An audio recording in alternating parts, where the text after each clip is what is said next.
Assalamualaikum dear students. Welcome to the Azim Group of Publications. I am Nimra Adil, your chemistry teacher, and today we are going to discuss van der Waals equation from chemistry book by Azim Academy. हम लोगों ने अपने previous lecture में discuss किया था कि kinetic molecular theory के मुताबिक there is no force of attraction between the gas molecules and individual volume of the gas molecule is negligible as compared to total volume. लेकिन van der Waals कहता है कि force of attraction, आपने कह रहे हैं कि फोर्स ऑफ अट्रैक्शन नहीं होती गैस के मॉलिक्यूल्स के दरमियान, लेकिन फोर्स ऑफ अट्रैक्शन डेवलप हो जाती है जब आप हाई प्रेशर बिल्डअप करें, मॉलिक्यूल एक दूसरे के क्लोज आते हैं। तो जैसे ही वो एक दूसरे के क्लोज आएंगे उस टाइम फोर्स ऑफ अट्रैक्शन का डेवलप हो जाना साबित करता है कि काइनेटिक मॉलिक्यूलर थ्योरी का पोस्टुलेट गलत है। इसी तरह सेकंड पोस्टुलेट जिसमें वो कहते हैं कि इंडिविजुअल वॉल्यूम आप इग्नोर कर सकते हैं या वो निग्लेजिबल है, लेकिन van der Waals कहता है कि हाईली कंप्रेस स्टेट में आप वॉल्यूम को निग्लेजिबल नहीं कह सकते। इसका मतलब ये है कि दो पोस्टुलेट्स, एक वॉल्यूम वाला उसमें करेक्शन की भी ज़रूरत है जिसकी बेस पे हम वॉल्यूम करेक्शन का टॉपिक पढ़ेंगे, और दूसरी प्रेशर में भी अमेंडमेंट्स की ज़रूरत है, चेंजेस की ज़रूरत है, इसलिए हम प्रेशर को भी प्रेशर करेक्शन के नाम से पढ़ेंगे। तो सबसे पहले अगर हम डिस्कस करें तो हमने जनरल गैस इक्वेशन पढ़ी थी PV = nRT। ऐसी तमाम गैसेज जो इस इक्वेशन को PV = nRT को फॉलो करती हैं उनको हम आइडियल गैसेज कहते हैं, और वो तमाम गैसेज जो इस इक्वेशन को फॉलो नहीं करती उनको नॉन आइडियल गैसेज कहते हैं। सबसे पहले हमारे पास क्या है, वॉल्यूम करेक्शन है। आपके पास एक वेसल है, उसके अंदर गैस आपने फिल की है, और हमें ये पता है कि गैस का वॉल्यूम डेफिनेट नहीं होता, वो उनको जितनी जगह या जितनी स्पेस अवेलेबल होती है वो स्पेस को ऑक्यूपाई कर लेते हैं।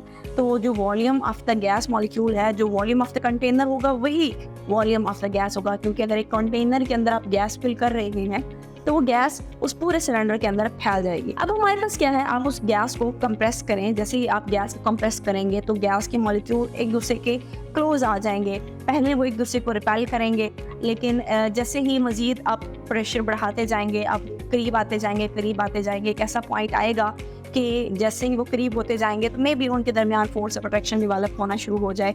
अब उनकी जब आप बहुत दूर थे और आपने उनको प्रेशर के थ्रू आप उनको क्लोज लेके आए, तो जब वो क्लोज आ जाएंगे तो हम कह सकते हैं कि एक खास वॉल्यूम उस टाइम उन्होंने ऑक्यूपाई कर लिया।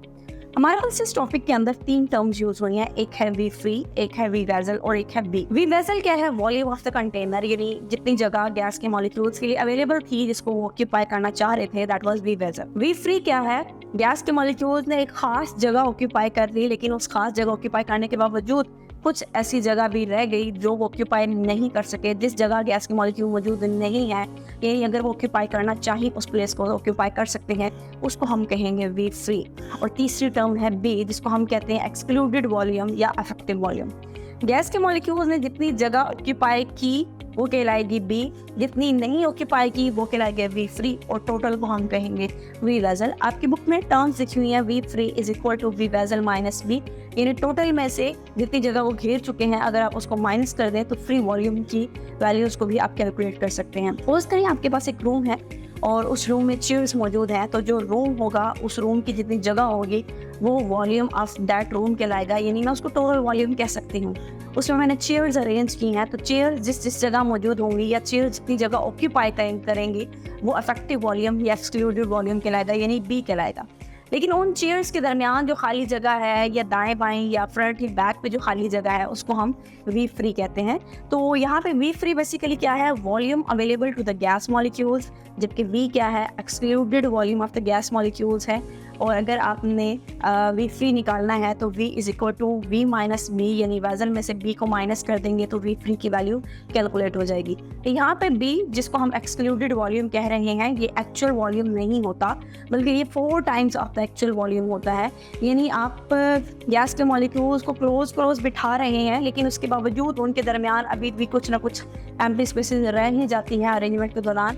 तो हम अगर आप चेयर्स हैं, वो चेयर्स अरेंज हुई हुई है और मैं आपको कह रही हूँ कि ये बी जगह है, लेकिन क्या उन चेयर्स के दरमियान खाली जगह अवेलेबल नहीं है अवेलेबल। इसका मतलब है जितनी मैं कह रही हूँ कि चेयर्स इतनी जगह ली हुई है उतनी उन्होंने नहीं ली हुई, बल्कि उन्होंने ज़्यादा ही ली हुई है कि एक कॉर्नर ही मैंने कह दिया कि एक कॉर्नर ही बी है, लेकिन उस कॉर्नर के अंदर अगर मैं चेयर्स को एक दूसरे के ऊपर उठा के रखूँ या मज़ीद क्लोज करूँ तो मुझे पता चलेगा कि एक्चुअल वॉल्यूम जो है वो कम है। हम जनरल लेते हैं कि ज़्यादा वॉल्यूम, यानी बी को हम एक्सक्लूडेड वॉल्यूम कह रहे हैं, और जो बी है एक्सक्लूडेड वॉल्यूम है ये हमेशा एक्चुअल वॉल्यूम के 4 टाइम्स होता है, इसलिए हम कहते हैं B = 4 VM, यानी मोलर वॉल्यूम का 4 टाइम हमारे पास क्या कहलाता है, एक्सक्लूडेड वॉल्यूम कहलाता है। यहाँ पे जो बी है, अगर आप इसकी डेफिनेशंस को देखें तो एक्सक्लूडेड वॉल्यूम क्या है? It is the volume of 1 mole of the gas in its fully compressed state but not in the liquid state. अगर आपके पास एक गैस है और वो फुली कंप्रेस्ड स्टेट में है, तो जब वो फुली कंप्रेस्ड स्टेट में है तो जितनी जगह वो ऑक्यूपाई करेगी उस जगह को हम कहते हैं कि ये उसका फुली कंप्रेस्ड स्टेट में उसका जो वॉल्यूम है उसको हम एक्सक्लूडेड वॉल्यूम या अफेक्टिव वॉल्यूम या बी कहते हैं। Excluded volume is a constant and is a characteristic of the gas, यानी कितनी जगह वो ऑक्यूपाई करेगा ये डिपेंड करता है आपके पास गैस कौन सी है और गैस के मॉलिक्यूल्स का साइज कितना है। It depend on the size of the gas molecule. It is observed that excluded volume is not equal to the actual volume of the gas molecule, it is the 4 times of the actual volume. यही बात मैंने आपको बताई कि जो B है यानी कितनी जगह ऑक्यूपाई की है वो डिपेंड करेगा कि गैस के मॉलिक्यूल्स कितने थे और गैस के मॉलिक्यूल्स का साइज कितना था। एक बात होगी। दूसरी बात ये कि गैस के मॉलिक्यूल्स का जो बी वॉल्यूम है ये वो जगह नहीं है जो उन्होंने एग्जैक्टली ऑक्यूपाई की हुई है। हम एक रफली एस्टिमेटेड जो वैल्यू ले रहे हैं दैट इज बी, और अगर एक्चुअल में देखा जाए तो ये हमारे पास 4 टाइम्स के वैल्यू पे होती है। उसके बाद नेक्स्ट टॉपिक जो हमारे पास इसी के अंदर कैटेगरी में फॉल करता है that is pressure correction. Pressure correction क्या है? According to kinetic molecular theory there is no force of attraction between the gas molecule. Gas के मॉलिक्यूल्स के दरमियान फोर्स ऑफ अट्रैक्शन नहीं है, लेकिन वॉन डर वाल्स कहता है कि अगर उन्हीं गैस के मॉलिक्यूल्स को आप प्रेशर ज़्यादा करें, एक दूसरे के करीब लेके आए, जैसे ही आप उनको करीब लेके आएंगे तो वो आपस में फोर्स ऑफ अट्रैक्शन डेवलप कर लेते हैं। इसका मतलब ये कि काइनेटिक मॉलिक्यूलर थ्योरी का पोस्टुलेट गलत साबित हो जाता है। उसमें जो करेक्शन की जाती है उसको कहते हैं प्रेशर करेक्शन।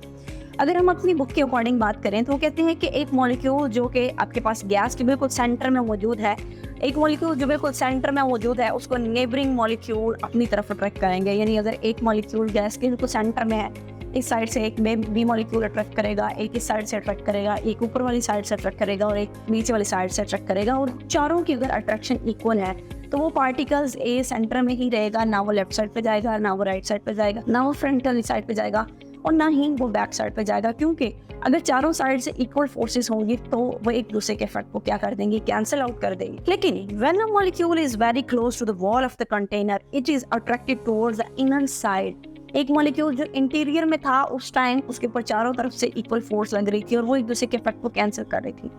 लेकिन जैसे ही एक मॉलिक्यूल वॉल पे जाकर स्ट्राइक कर रहा है, आपकी बुक की डायग्राम के मुताबिक डायग्राम में दिखाया भी जा सकता है कि एक ए मॉलिक्यूल जब सेंटर में है तो उसको चारों तरफ से अट्रैक्शन है, लेकिन जब वही मॉलिक्यूल जाके वॉल से स्ट्राइक कर रहा है तो उसके ऊपर, नीचे और बैक साइड पे बी के मॉलिक्यूल उसको अट्रैक्ट कर रहे हैं। तो हम कह सकते हैं कि ए के मॉलिक्यूल को इनवर्ड पुल मिल रहा है, जिसकी वजह से जितनी पावर से उसने वॉल के साथ स्ट्राइक करना था वो उतनी पावर के साथ स्ट्राइक अब नहीं कर रहा है, क्योंकि पीछे से उसको खींचने वाले मॉलिक्यूल्स मौजूद हैं। तो अब यहाँ पे 3 बातें हैं। अगर पीछे से अट्रैक्शन ना होती तो गैस ए मॉलिक्यूल फुल फोर्स के साथ वॉल से स्ट्राइक करता, तो जितना उसको प्रेशर लगाना चाहिए था दीवार के ऊपर, अगर पीछे से अट्रैक्शन ना होती तो जितना प्रेशर उसको वॉल ऑफ द कंटेनर पे स्ट्राइक करना चाहिए था या एक्सर्ट करना चाहिए था उसको मैं कहूँगी आइडियल प्रेशर।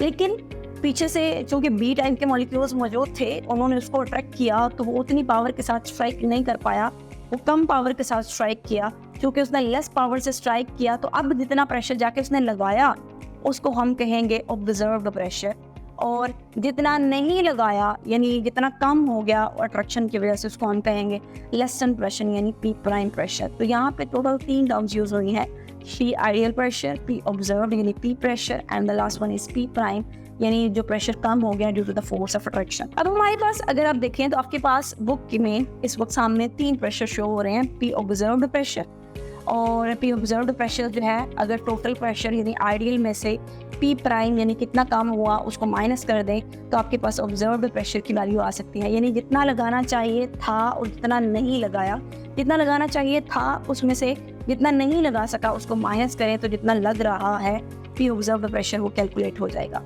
पी आइडियल क्या है? आइडियल प्रेशर है और ये तब प्रेशर है जब कोई गैस के मॉलिक्यूल उसको पीछे से अट्रैक्ट नहीं कर रहे। उसके बाद पी प्राइम है, ये वो अमाउंट है प्रेशर की जो कम हुई है, और कम क्यों हुई है? क्योंकि फोर्स ऑफ अट्रैक्शन पीछे वाले मॉलिक्यूल्स की ज़्यादा थी। और तीसरा आपके पास है पी ऑब्जर्व, मैं आपको बता चुकी हूँ कि ये वो प्रेशर है जो वो वॉल पे जाके लगाता है। तो अगर मैं टोटल प्रेशर की बात करूँ यानी आइडियल प्रेशर की बात करूँ तो जितना लगाया और जितना नहीं लगा सका यानी ऑब्जर्व्ड प्लस पी प्राइम को अगर मैं ऐड करूँ तो वो टोटल प्रेशर यानी पी आइडियल प्रेशर के इक्वल बनेगा। अब यहाँ से अगर मैं पी प्राइम फैक्टर्स की बात बात करूँ तो यहाँ पे जो पी प्राइम फैक्टर है वो बेसिकली किस चीज़ को शो कर रहा है, वो उस प्रेशर को बता रहा है जितना प्रेशर कम हो गया यानी लेसन हुआ due to the presence of force of attraction. अगर इस चीज़ को एक्सप्लेन करने के लिए आप सपोज करें कि आपके पास एक ए टाइप के मॉलिक्यूल है और दूसरे बी टाइप के मॉलिक्यूल्स हैं। ए टाइप के मॉलिक्यूल्स क्या है, वो मॉलिक्यूल्स हैं जाके वॉल के साथ स्ट्राइक करेंगे, और बी टाइप के मॉलिक्यूल्स क्या हैं, वो मॉलिक्यूल जो ए को पीछे की तरफ खींचेंगे यानी उसको पुल बैकवर्ड करेंगे, उनको हम क्या कहेंगे, बी टाइप के मॉलिक्यूल्स। अब हमारे पास जो लेसन्ड प्रेशर है अगर उसको देखा जाए यानी जितना प्रेशर कम हुआ, वो डिपेंड करता है कि ए की कंसंट्रेशन कितनी थी, बी की कंसंट्रेशन कितनी थी। जितने ज़्यादा बी के मॉलिक्यूल्स होंगे उतना ज़्यादा वो ए को पीछे की तरफ खींचेंगे और उतना कम से कम प्रेशर जाके वॉल ऑफ द कंटेनर पे लगेगा। तो मैं कह सकती हूँ कि जितना प्रेशर कम हुआ यानी पी प्राइम का डायरेक्ट रिलेशन है concentration of A type molecule and concentration of B type molecules के साथ, इसलिए हम यहाँ पे P prime is directly proportional to C A dot C B लिखेंगे। अब कंसंट्रेशन को हम जानते हैं कि कंसंट्रेशन हमेशा number of moles divided by volume की इक्वल होता है। तो यहाँ कंसंट्रेशन ऑफ ए की जगह एन ओवर वी और कंसंट्रेशन ऑफ बी की जगह भी एन ओवर वी आ जाएगा। यहाँ से अगर मैं देखूँ तो मेरे पास 2 n है 2 v है, इसलिए मैं n स्केयर और v स्केयर लिखूंगी। तो इक्वेशन मेरी बन जाएगी p prime is directly proportional to n square divided by v square. यहाँ से अगर मैं प्रोपोर्शनैलिटी का साइन खत्म कर दूँ तो एक कांस्टेंट लगाया जाता है, तो p prime is equal to a n square divided by v square. यहाँ पे जो a है इसको हम अट्रैक्शन कांस्टेंट कहते हैं या कोएफिशिएंट ऑफ अट्रैक्शन भी कहते हैं। This is the attraction per unit volume. इसकी एक वैल्यू होती है और वो फिक्स्ड होती है। अब यहाँ से जब p प्राइम की एक वैल्यू आ रही है, p prime is equal to A N square divided by we square, इसको आप इक्वेशन नंबर 1 के अंदर पुट करेंगे। इक्वेशन नंबर 1 क्या थी, P I is equal to P plus P prime. P I as it is रहेगा is equal to P भी as it is रहेगा, लेकिन पी प्राइम की जगह आप उसकी वैल्यू पुट करेंगे a N square divided by we square, तो आपके पास इक्वेशन नंबर 3 आ जाएगी। उसके बाद आपके पास वॉल्यूम करेक्शन की भी एक वैल्यू थी, V is equal to V minus V, और P की प्रेशर करेक्शन की भी एक वैल्यू आ गई, P ideal is equal to P plus A N square divided by we square. अब इन दोनों इक्वेशंस को आप इकट्ठा कंबाइन करेंगे और ऐड कर देंगे जनरल गैस इक्वेशन में। जनरल गैस इक्वेशन है P V is equal to N R T. P की जगह आप पी की वैल्यू पुट करेंगे, वी की जगह आप वी की वैल्यू पुट करेंगे is equal to N R T. तो सबसे पहले हमारे पास अगर जनरल गैस इक्वेशन देखी जाए तो आपकी बुक के मुताबिक P V is equal to N R T है, और हमने पीछे वॉल्यूम करेक्शन में पढ़ा था कि वॉल्यूम जो है हमेशा वी माइनस एन वी होता है, तो ये इक्वेशन वहाँ से आ गई। और पी प्रेशर करेक्शन में हमने पढ़ा कि P ideal is equal to P plus A N square divided by we square है। यहाँ से वी की वैल्यू और पी की वैल्यू हम जनरल गैस इक्वेशन में पुट करेंगे। तो जब वी की जगह वी की वैल्यू और पी की जगह पी की वैल्यू पुट की गई, तो पी की जगह जब पी की वैल्यू पुट हुई तो P plus A N square divide by we square, और वॉल्यूम की जगह वॉल्यूम की इक्वेशन पुट हुई V minus N V, that was equal to N R T. तो हमारे पास एक इक्वेशन आ जाती है, इस इक्वेशन को कहते हैं वॉन डर वाल्स इक्वेशन। अब इस इक्वेशन में अगर नंबर ऑफ मोल्स को मैं सपोज करती हूँ कि मेरे पास नंबर ऑफ मोल्स 1 है, तो ये मेरी इक्वेशन चेंज हो जाएगी। जहाँ जहाँ n था वहाँ मैं 1 पुट कर दूंगी, तो इक्वेशन बनेगी p plus A divided by we square into V minus N, यहाँ से गायब हो गया क्योंकि इसकी जगह भी क्या है 1, तो v माइनस बी हो जाएगा is equal to N R T था, तो n की जगह भी 1 पुट किया तो इक्वेशन क्या रहेगी R T. This is called van der Waals equation. So I hope कि आपको इस टॉपिक की समझ आ गई होगी। आज के लिए इतना ही, अल्लाह हाफिज़।